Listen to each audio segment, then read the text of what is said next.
Eh les amis, Imaginez qu'une partie entière de notre planète a disparu. Pas juste un petit bout, une plaque tectonique entière. Et le plus dingue, c'est qu'on vient de la retrouver. Bienvenue dans la boîte magique où on va se plonger dans une enquête digne des plus grands films de science-fiction. On va explorer un mystère qui a duré des millions d'années. La disparition de la plaque Pontus. Accrochez-vous car on part à la recherche d'un continent fantôme. C'est parti. 10. Le puzzle de la Terre. vous savez, notre planète est comme un puzzle géant, avec des pièces qui s'emboîtent. Ce sont les plaques tectoniques. Elles flottent sur une couche semi-fluide, se bousculent et se frottent les unes contre les autres. Mais parfois, une plaque plus dense glisse sous une autre. C'est ce qu'on appelle la subduction. Et il y a des cas où des plaques entières disparaissent dans les profondeurs du manteau terrestre. C'est exactement ce qui est arrivé à la plaque Izanagi il y a 130 millions d'années. Elle s'est fait avaler petit à petit par la plaque Aosk jusqu'à disparaître. Pendant longtemps, les scientifiques pensaient que l'océan entre la Chine et Bornéo reposait sur Izanagi, mais ils avaient tout faux. Bref, le vide et la plaque fantôme. En fait, l'océan entre la Chine et Bornéo n'a jamais été sur Izanagi. Il y a un vide géologique inexpliqué, un morceau de puzzle manquant. Récemment, des chercheurs de l'université d'Utrecht ont découvert que ce vide était en fait une plaque tectonique fantôme, la plaque Pontus. Son nom vient de l'ancien océan Pontus qu'elle recouvrait. Mais si elle a disparu il y a si longtemps, comment n'ont-ils retrouvé ? C'est le vrai mystère. Heureusement, ces plaques-là sont de très mauvais ninjas.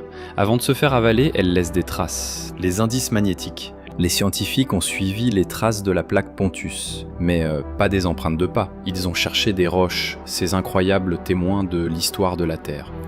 Vous voyez, les roches ont la capacité d'enregistrer le champ magnétique de la Terre. Quand elles se refroidissent, les particules magnétiques qu'elles contiennent s'alignent avec le champ magnétique. C'est comme si elles prenaient une photo de leur position sur la planète à cette époque-là.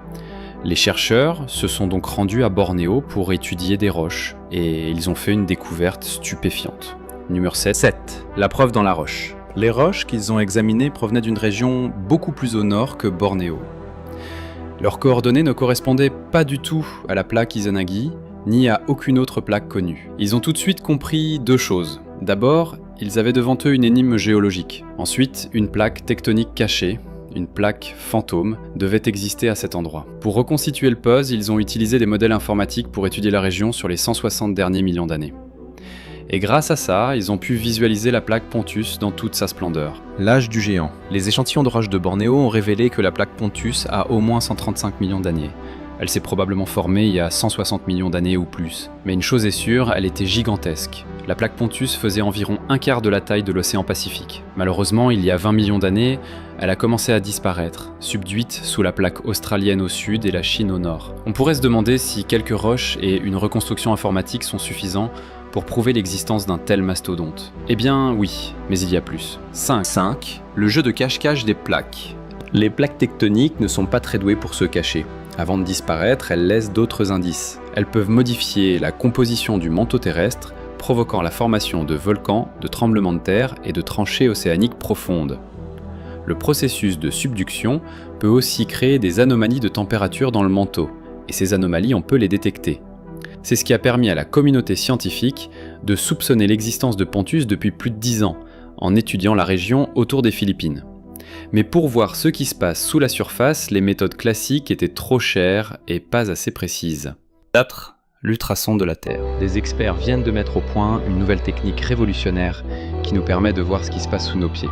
Un peu comme une échographie, on peut maintenant observer ce qui se passe dans les profondeurs de la Terre, entre la croûte et le manteau. Cette nouvelle méthode s'appelle le Distributed Acoustic Sensing, ou DAS. Elle utilise des câbles de fibre optique, ceux qui nous donnent un internet ultra rapide, comme des capteurs sismiques.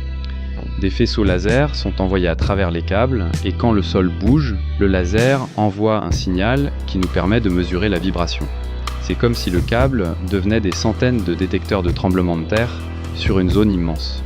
3. Une révolution géologique. Le DAS peut nous révéler des secrets incroyables. Par exemple, il peut nous dire si des failles majeures s'étendent jusqu'au manteau, comment les continents ont été façonnés par des processus anciens et modernes, ou encore la résistance de la croûte terrestre à certaines profondeurs. En d'autres termes, le DAS est un instrument qui pourrait nous aider à découvrir de nouvelles plaques tectoniques cachées. On est à l'aube d'une révolution dans l'étude des mystères de la Terre. 2. le miracle sur le Hudson. Le saviez-vous? En 1971, un Boeing 727 a été détourné par un homme qui a exigé une rançon de 200 000 $ avant de sauter en parachute par les escaliers arrière de l'avion pour disparaître dans la nature. C'est l'histoire célèbre de D.B. Cooper. Son évasion a mis en lumière une faille de sécurité incroyable. Les anciens Boeing 727 avaient un escalier arrière qui pouvait être déployé en plein vol. L'administration fédérale de l'aviation a dû équiper tous les avions d'un mécanisme qui bloque l'accès à cet escalier en vol. Une invention simple, mais qui a sauvé des vies. 1. L'iceberg volant. On termine par une histoire qui fait froid dans le dos. Il est estimé que chaque avion de ligne est frappé par la foudre plus d'une fois par an. Mais c'est pas un problème car les avions sont conçus pour supporter ça. Mais la vraie menace pour les avions est plus silencieuse, c'est la glace. La plupart des avions volent à une altitude de 10 000 à 12 000 mètres où la température de l'air est en moyenne de moins 55 degrés. Les avions sont équipés de systèmes de dégivrage qui chauffent les ailes. Si la glace s'accumule sur les ailes, elle peut perturber l'écoulement de l'air, ce qui peut rendre l'avion incontrôlable. Heureusement, les accidents dus à la glace sont extrêmement rares aujourd'hui.